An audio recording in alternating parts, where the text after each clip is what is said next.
Hello, Africa. You're welcome to ETV Ghana's African Women's Voices show. This is the show that tackles issues pertaining to women as they contribute to national development. I am crushing on myself today because I love what I'm wearing. I love the color and I love what my guest is also wearing.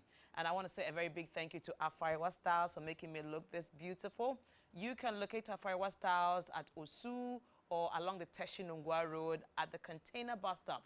You could also pick up a number right now on your screen and give her a call. She's into contemporary ladies and gents outfit, and she's got accessories as well. So if you just go in, you try to fit it. If it works for you, then you move. If you also have got fabric that you wanted to put together for you, she can also sort you out on that side. And how do you love my beads? Thanks to Twinny Crafts. Twinny Crafts put this together for me as well, and I'm loving it so much.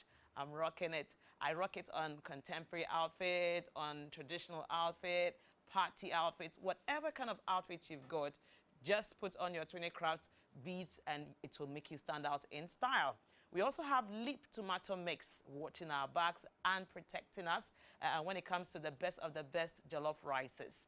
I have always had it as that my secret ingredient.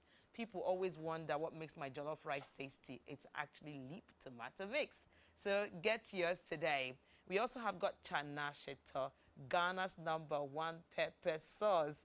If you've not tried it, I keep saying it, you need to get into Chana Sheto. Find a way to get in touch with her by picking up her number right now on your screen and use it as an extra income stream. It really moves, and I assure you people are really going to buy. Awo's hair, thank you for my hair. I love it. It's wonderful.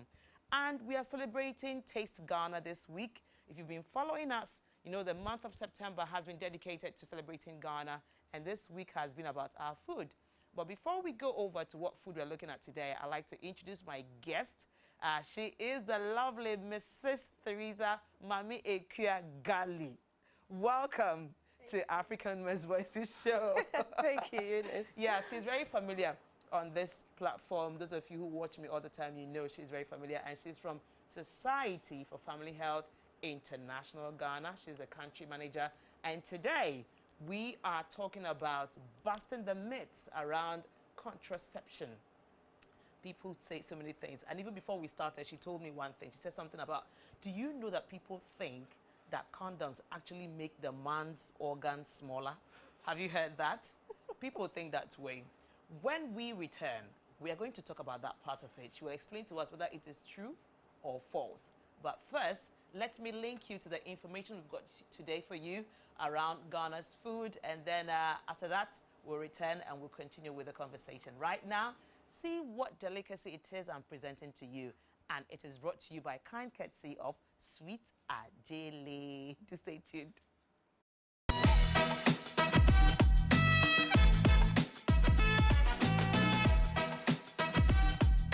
Hello, sweet team. Welcome back to my channel. This is Sweet Ajele, and I am back with another recipe. We're making this super delicious, slimy or drawy okra stew recipe that you would love. So I began by adding some meat tribe. I also added some chopped onions, 1 spice blend cube, all-purpose seasoning, and some salt to taste. I'll give everything a good stir, cover it up, and cook it halfway. Meanwhile, I pre-cooked my cow foot. I first boiled it, got rid of the water, and then cooked it halfway. And now that we're back, I'm going to add it together with our meat, and we'll cook it to our preferred tenderness. I added some chopped habanero pepper for the heat because I want that spiciness. Yes, stir everything and cook until tender.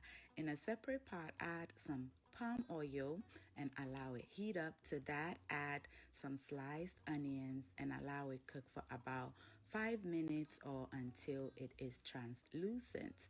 I've gone ahead to cut up some tomatoes, and I'm using just 2 fresh tomatoes that I got rid of the seed because we don't want the juices to cut our draw. We'll add that. Stir everything together, and I'm going to add in 1 spice blend cube for the flavor and some more habanero pepper. Yes, if you do not like the heat, please skip it.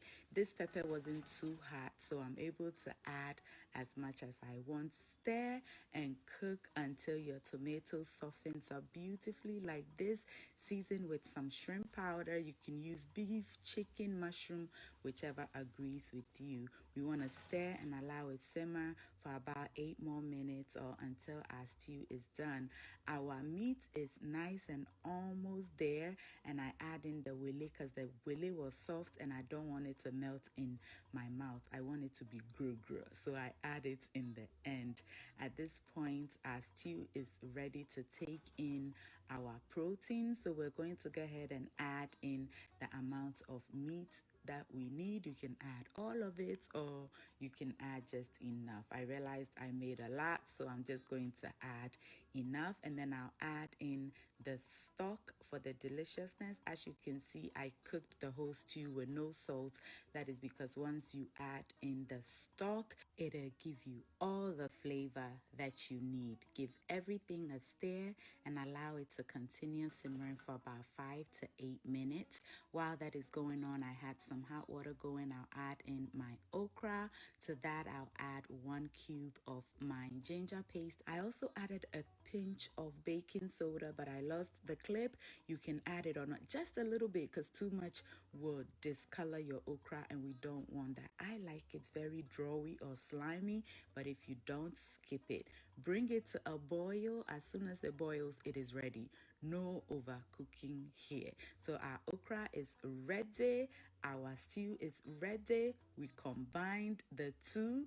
Give it a quick stir. Bring it back to a boil. Yes, when it comes to okra, once the first boiling happens, you don't need any long cooking here to mess your draw up, because the longer you cook it, the less draw you would have. Stir everything together, bring it back to a boil. Our okra stew is ready, and we will be enjoying it with some semolina fufu or banku, which I already have a recipe for. I'll leave the link in the comment section for you to check out. Now all that is left is for us to serve and enjoy. You can enjoy this with banku, gari, kenke. Now trust me, you can even enjoy this with rice, which is my mom's favorite. Wash your hands, because we like to enjoy this steaming hot with our natural fork. Yes, it tastes better that way, but hey, if you can use a spoon, be my guest. Thank you all so much for watching. I hope you enjoyed this video and are inspired to try the recipe. If you do, share pictures with me on Instagram and I will be so happy to post it on my story. Until I see you in the next one, stay safe, keep loving each other, and remember that the love of God and family is life's greatest blessing. And guys, ke unamini uchemi site mahabu.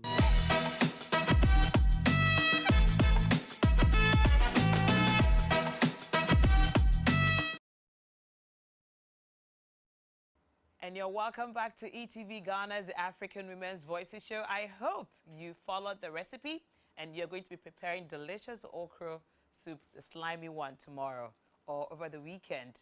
I'm glad we're able to help you out on that part. So we're getting deep now into the conversation that we kind of told you about on our social media pages. Earlier in the week, we're talking about the myths around contraception. So you saw our social media campaign, YFM, and Society for Family Health International Ghana were out there commemorating World Contraception Day. So today being day 3, it has been brought to the ETV Ghana studio to talk to the feminine side around some of the misconceptions. So I won't waste further time. I'll just go straight to her. All right, welcome back, okay? So we are ready now to talk about contraception. Thank you, Mrs. T. All right. Okay, so, before we went on the break, before we went to look at the food, I talked about the fact that somebody was asking a question that we really need to be able to answer before we delve into it. Is it true that condoms actually have the tendency to slim down the male organ? Absolutely not. Really? It is not true. And this is a myth. This is a misconception. This is a very bad rumor. It does not minimize or slim or reduce the penis or the male organ. It doesn't. Okay. And that is the reason why we want to throw more light by starting with what contraception is. Contraception is prevention of unplanned or unintended pregnancy, because pregnancy is good. We are procreating, we are continuing life. But when it is not planned, it becomes a problem. So there are ways to prevent it from happening if, as a woman, as a lady, as a girl, you are not ready. So ladies, pregnancy or unplanned, unintended pregnancy is 100% preventable. And what we use to prevent it is what we call contraception or contraceptives. These are devices, and a condom is one of them. Okay. So currently, well, before I even go to the types of contraception that we have, why are we encouraging contraception or prevention of unintended pregnancy? The first is we want to actually reduce the ill health that is associated with, you know, not planning pregnancies. Because most of the time, maternal morbidity is high when, you know, you don't plan your pregnancies well. And also to reduce maternal mortality, that is deaths that come from not, you know, planning your pregnancies well. The third one is that we want to also minimize the unsafe abortions that is associated with, you know, non-use of contraception. Because the pregnancy is not planned, or, you know, the girl or the woman is not ready to have a child at the moment, then they seek to abort the child. And unfortunately, sometimes they don't go to the right source, and you can, you know, it can result in a lot of deaths from that angle as well. And again, as young ladies, if you plan your reproductive health well, you are able to continue your education, you are able to achieve what you really want to be in future. And for women, in fact, most studies or, you know, we've had a lot of research to show that in countries that we have women using contraception, their GDP is high, meaning that when women plan their pregnancies, they can actually contribute to the economy and actually, you know, make the nations that they, and in Ghana, we are what, 51%. Imagine what we can do. And frankly, contraception, that is contraception services or family planning services, and the products that go along is now a fundamental human right for the woman to decide that I want to use a form of contraception. And the decision, it should not be for the woman alone. Because we've seen that for both women, because their partners are not in the known, and for one reason or the other, they frown upon it, they don't make that choice. So it should be, you know, a combined decision that we want to plan our pregnancies, or we want to plan or space our children. Oh, that's wonderful. I like the fact that you're talking about it being discussed between both parties, because, well, it's very popular. A lot of times women feel that, okay, it's my right, it's my body, I'm the one to go through the pregnancy, I'm not ready for it, and I don't even think I need to tell you. So I just go and do what I need to do and then move on with my life. Probably that's the reason why we're having a lot of setbacks when it comes to people accepting contraception, because the men feel like they have been, you know, shoved to the side. So, okay, fine. If you're not going to involve us, then, okay, it's not happening at all.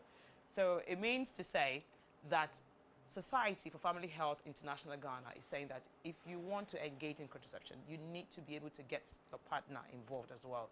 As a man who is watching me today, if you want to go do vasectomy, you can't just decide to go and do vasectomy. You need to involve the woman as well. Yeah, it's a women's show, and we're always talking about the women's side. We know you men also watch with your wives and with your girlfriends, so we're also saying it too. So it's a two-way thing. If the lady also wants to get involved in any form of contraception, she also needs to involve you as well. And I think that is well noted. Could we take a look at the types of contraception that we have? Okay. So before we even look at the type of contraception we have. Contraception is prevention of pregnancy. Just a quick 30-second recap of what pregnancy is. Every woman goes through a reproductive cycle in the month, whereby your womb is made rich, you know, ready to receive a child or a fertilized egg. But before then, we go through the cycle. So the first day of your bleeding, and then it goes through a journey where, you know, there's a breakdown in the walls of the lining of your womb or the endometrium, and then it is shed as blood. Whilst it does that, some women, it occurs between 5 to 7 days, depending on sometimes your age, conditions that are already present in you. So the egg travels and, you know, with the anticipation that it will meet a sperm when you have unprotected sex. So when you've shed your menses with that first 5 to 7 days, a new egg is about to pop, like a popcorn about to pop. And then it travels through your fallopian tube into the womb. And then when sperms are released, you know, before they travel through the fallopian tube, they'll be fertilized, and then they actually will implant in your womb, and then that is pregnancy. So contraception is anything that you take or insert in your body that will prevent this process. So you ask yourself, if anything you are taking does not prevent that process, it means there's a likelihood you will become pregnant. Hence, the reason why we want to address the myths and the misconceptions. So there are many types. We have modern types of contraception now. There are about 14 of them. We are very, you know, conversant with male condoms, female condoms, the oral contraceptive pill, emergency contraceptive pill. We have the implants, where it's a tiny rod inserted under your skin. We have the injection that you are given every 3 months. And then we have the long-term or the permanent methods. You mentioned vasectomy. So vasectomy is, you know, preventing the man from producing viable sperms. Vasectomy does not make the man impotent, because that is one of the myths that is out there. Yes. It does not. And then for the woman, it is the tying or the clipping of your tubes so that that egg is not released for you to get pregnant. So these are the different categories of contraception that we have. There are many myths surrounding it, starting with male condoms. Like you mentioned, it does not reduce because it is made up of latex. It expands. You can fit a condom on the largest cucumber or even yam if you want to. And a very good one will not break. It does not reduce it. So depending on your size, when you are fully ejaculated, it can fit on it. So that is one thing that we... I really like what you're saying, but you know what? I'm just trying to understand some of the women who believe this. Because, you know, our tummy trimmers, when we wear it, it's tight. So it kind of makes our waist slender and all of that. Could that be what is going through the minds of people? No, but the tummy, they are made up of different material that do not necessarily, it's elastic. So it sort of just crunches your abdomen muscles to become, and this is done over a long time. A condom is worn over what, 3 to 5 minutes is done.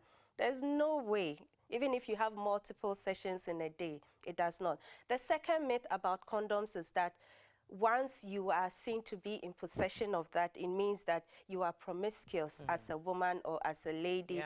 I remember even me just recently, just as I came into development work, I was picking up an Uber. We were going for a function.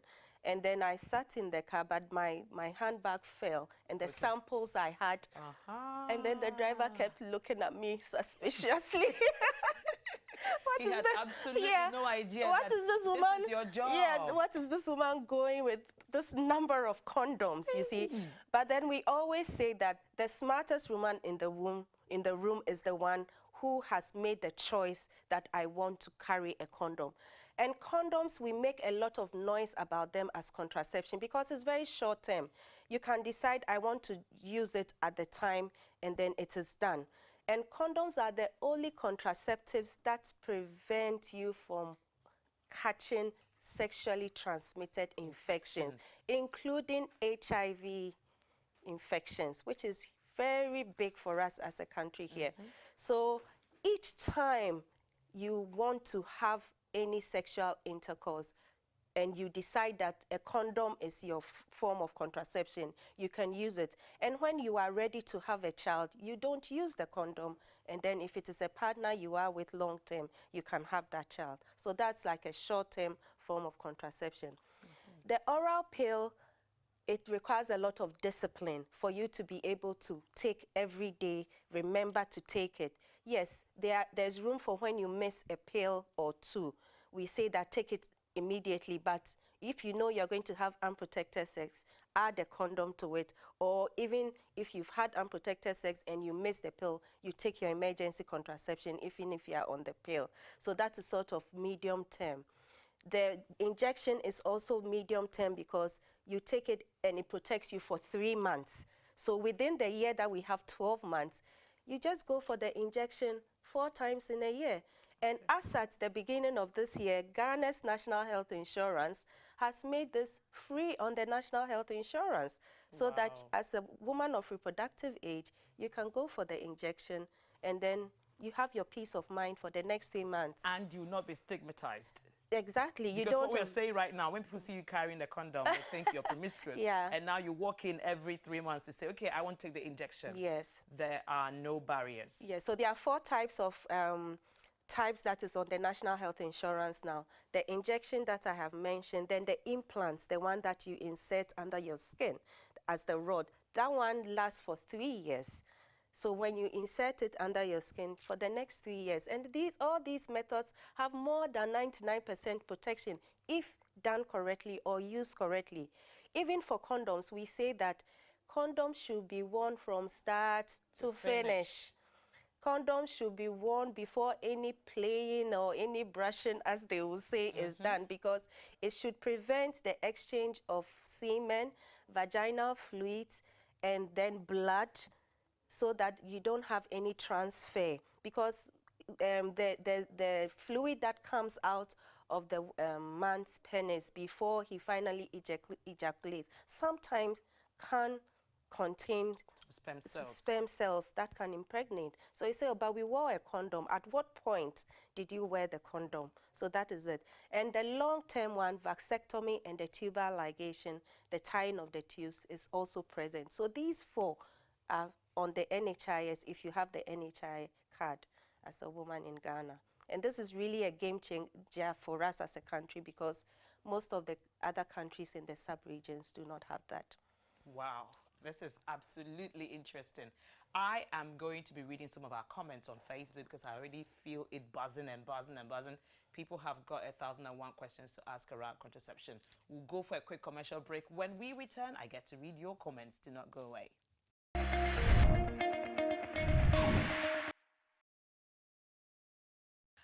And you're welcome back to ETV Ghana's African Women's Voices show. Before we went on the break, I mentioned I'm going to go to our comment section and get to see what people are asking over there. And I see a question from Doreen.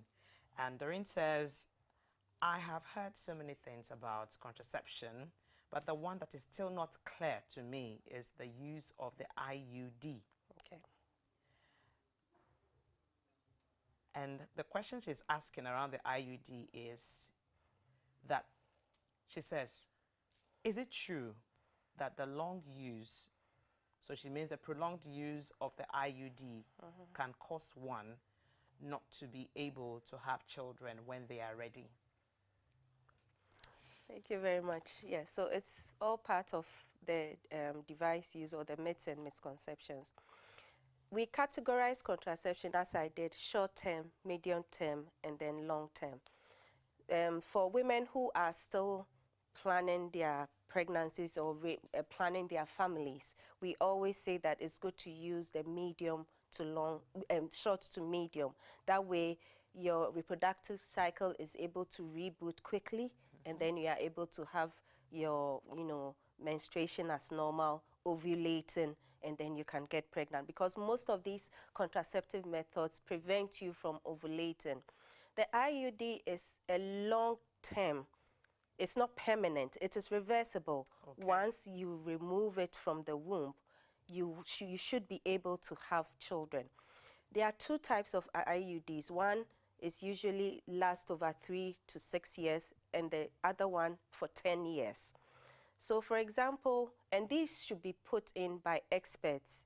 You know, you can't just go to anybody for an IUD to be inserted, because it's inserted into the womb and it prevents any pregnancy from happening. Okay. So we always advise women that if you are still planning your families, you might want to wait, you know, and not use the long-term one, because sometimes it does not come as quickly. And because it does not return as quickly, the misconception is you are not able to have children. Unlike the injections, and once you remove them within a month or two, you are back to normal and you can get pregnant very quickly. You know, so for long term, for women who have had, you know, their families, or they don't plan having any time soon, but they don't want to also, because even hysterectomy is another type, permanent. That one, your womb is removed, you know. So we say that for IUDs, the return, you know, to having children might not be as quick, and because it's a permanent, it's been in for what, 6 years, 10, and we should make sure that when it is inserted, we keep to the time. So for example, maybe at 40, you are done planning your family and you insert your IUD. If it's the 6, make sure on that time you remove it, put in another one. You don't leave it inside the womb, because these are foreign devices that, even though it's very small, T-shaped, placed into the lining of the womb. So that to answer her question, it's a long-term, you know, form of contraception. And then you need to give your body some time. Yes, it is reversible. Okay. It is reversible. So, Doreen, I want to believe that your question has been answered. So I'm going over to another one. And, okay, this is one that keeps coming up every time we discuss contraception. And it's coming from Osita. Osita is in Abuja. Okay. And he says, I'm afraid that my condom may slip off because I have been told that I am big. How true is this? Yes, it is one of the major myths surrounding condom use. Condoms, when worn correctly, should not slip off. So most latest condoms, like I said, they expand to fit a very large circumference. Okay. You know, no matter how big he is, I don't think he's as big as, you know, cucumber. A cucumber, yes. It should be, you hold the tip to make sure that there's a bit of air, and then you roll it down the opposite side. You roll it fully to the length of, because in doing that, most men feel, oh, then I have to wear another one. And that's what causes the breakage, the slippage. And sometimes, you know, one of the misconceptions is once it is removed, it will get lost into the woman's system. All sorts of, yes. And when you go to, especially the rural areas, you know, especially when there's not a lot of education about it, they believe all sorts of things. So if worn correctly, all contraceptives, if used correctly, should be able to protect you 99 to 100% of the time. Great. Yeah. So, okay, that's the much we can take for now. For the questions, we'll come back to it. But we would like to take a look at the cultural inhibitions around contraception. We are Africans and we are faith-based. We believe so much in our traditional religion, Christian religion, whatever religion it is, but we are people who believe a lot and we don't joke with our faith. So for that reason, there are cultural influences when they come to contraception. And I want to believe this is one of the challenges that the message around contraception is always met with. Could we take a look at the cultural inhibitions that we are facing in current times? Thank you very much. Yes, in Ghana, we are a very cultural, religious, you know, society. And most communities are very, you know, even for us, when we have to go into certain communities to have this education, we have to actually watch how we communicate this. Contraception, most of the time, is accepted in marriage because the act of sex is accepted in marriage. But we all know sex is really happening outside, right? And in fact, the young people are really the ones engaging. They have the strength, you know, peace of mind to do that. One of the major ones is most of the religions that are pro-life. meaning that they don't do anything to inhibit life. So why should we use contraception? There are several religions that believe that. The reason why we have so many types, if we do not want to go with the modern methods, for such people, they use the natural method. But with that, you should be able to really chart or calculate your cycle. You should know that, are you a regular 28-day woman? Are you, 30, 35? So by this time is the period I'm ovulating, so it is not safe for me to have sex at the time. There are so many, ways to do that, but it is not an effective way, because sometimes we get it wrong and the woman will end up getting pregnant anyway. Another religious or cultural myth is, once you are a woman who uses contraception, no man will look at you in the village or in the town or society in which you live in. Very ridiculous, but some people believe that. So this is all behavioral change that we are trying to educate people.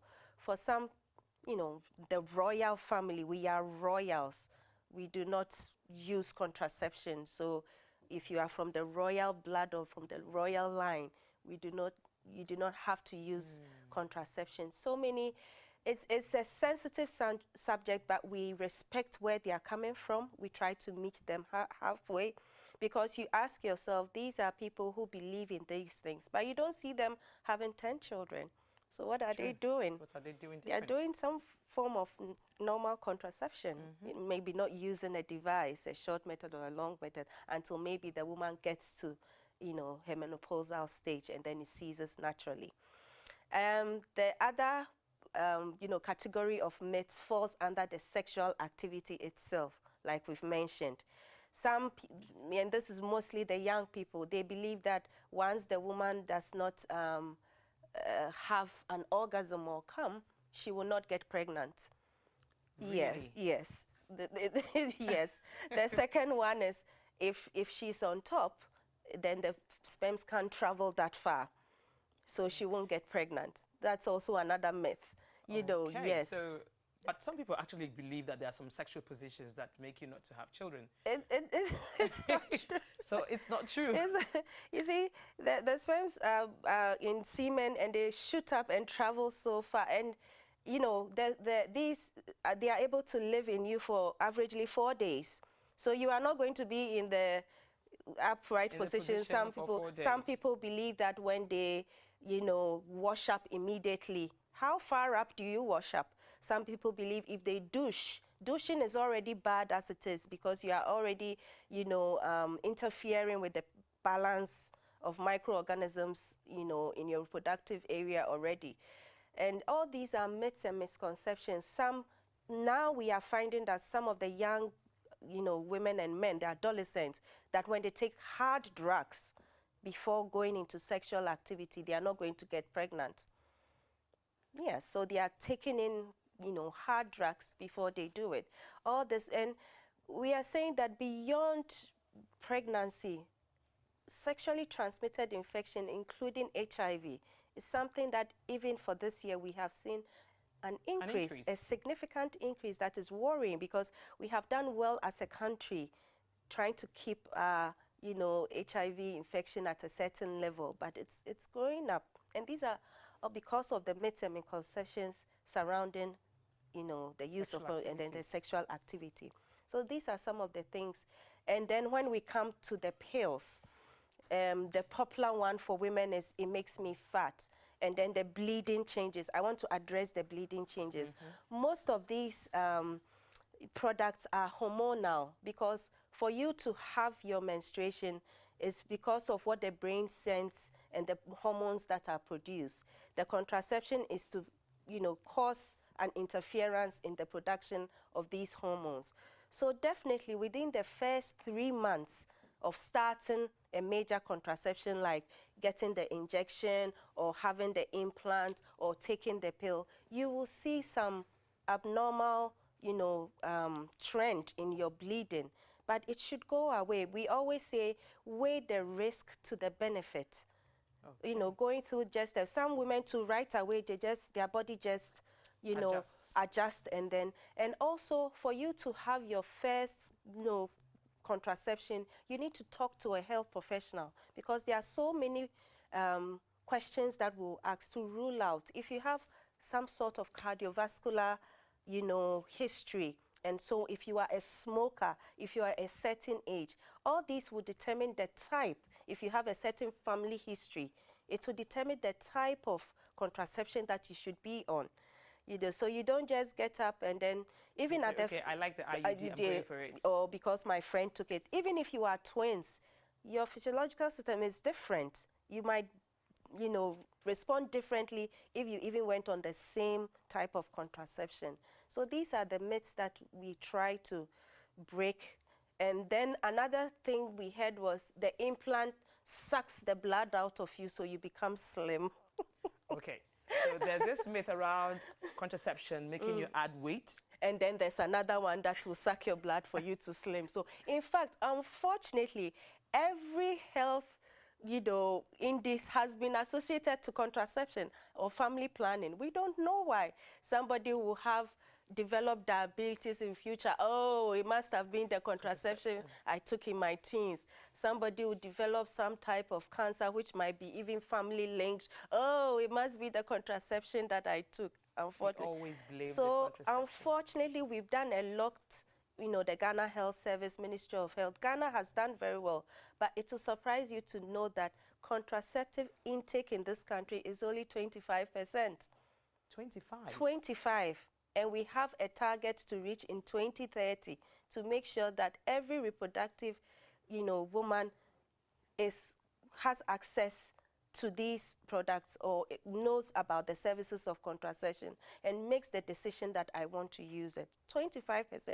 And the number is, when you take the country average, is 25. But when you take it by region, the women in the rural areas are doing better than us in the urban areas. With the use of contraceptives? Yes, because as NGOs, as CSOs, as donor agencies, we are always in the urban, the rural areas, trying to change their behavior, and they are gradually accepted. So they are marginally ahead of those of us in the urban areas who, are well educated, exposed. We have all the access, to these products. That's interesting. So there's a lot of work for us to do. Yeah. So that brings me to the part where the work that is being done by SFH, we need to really understand, because I've seen you out there preaching and talking about, the use of contraceptives and also trying to bust the myths. Yeah. Could you let people who are watching us right now know some of the programs that you have outlined that you're going to do, embark on to ensure that we begin to do something about the 25%, at least we grew from there. Yeah. What is Society for Family Health International Ghana doing from Monday, that was World Contraception Day, and, to the end of the month? Yeah, thank you very much. So for us, reason why we are targeting the urban area this year. So we are targeting, yes, we are in the urban area, but we have communities that's, like Nima, Mamovi, Jamestown. The reason why we are targeting these communities is because of the high parity. We see a lot of teenagers, having a lot of children not spacing. They are not really embracing the concept of contraception. So we are having these community activations, going into the community, talking to peer influencers, because sometimes we found out that for the youth or the adolescents, when the message is coming from their own, they accept it. If we go, she's come to preach and we've heard it, they don't really. We are using a lot of the peer influence to do that. And beyond the community activation, we are also partnering with Global Media Alliance, Urban Radio, YFM. We are having simple radio skits to depict some of these practical examples when, young people talk about, media is good to go raw or something like that, but we try to educate them. And we are using social media a lot because, again, we found out that even for young adults who might not be in active school, they still possess a mobile phone or a smartphone. Yeah. So they are able to go on Twitter, they are able to go on Instagram. We are using all these infographics to be able to bust the myth. So we talk about the myth and the facts to go with the myth about that. And we are also targeting lorry stations. A lot of people converge at lorry stations, Very partnering true. the DPRT to keep the conversation going. Because most of the time it is just a level of ignorance. People genuinely do not know, or they have carried along the rumors from generation to generation, and they are just not accepting contraception. So these are some of the programs that we are involved. But of course, we are not going to limit it to just this week. For us, one of our focal areas as an organization is family planning and reproductive health. So we continue, you know, to do that, move from community to community. Wow, yeah. That's wonderful. Thank you so much, Society for Family Health International Ghana. SFH Global, thank you all so much for all that you do. We'll go for our final commercial break. When we return, we open the phone line so you get to ask whatever question it is you've got around contraception. To stay tuned. And you're welcome back to ETV Ghana's African Women's Voices Show. We know that time is fast spent, but we want to be able to address this. The phone lines are open, and the number is at the base of your screen. You could pick it up and give us a call. But while we wait for your call, as usual, it's jammed. If you get through, thank God. We want to take a look at the solutions. Okay, but you know, I was smiling when we were on break. That was because she said something that really was totally unexpected, and I can't believe that we have such a myth. But maybe you don't know about that myth as well. Could you share this myth that you shared with me before we went on the break? Yes, so some of the results we got were some men partners believe that every woman menstruates on the 1st of every month. So within the first few days of the month, they don't want to touch their partners, or they don't invite them over to their homes. You know, how ridiculous is that? That the whole world, every woman be menstruating on the same on day? the 1st of every month. So the first 5 days, so they are able to. But then again, some men are also very good. They are able to calculate their partner's cycle and say, no, I don't think you are safe this time, or, you know, we should use protection. So men should get involved, know about the reproductive cycle. That's what brings life. It's not, yes, a lot of men are afraid of blood. A lot of men, you know, in some cultures, it's a taboo to, you know, touch a woman when she's bleeding. But all women do not menstruate on the 1st of the month. Yes, we don't. We all have our different times. And then so the solutions. Okay, I hear we have a caller. Hello, caller. Good evening. Hello. All right, please. What's your name and where are you calling us from?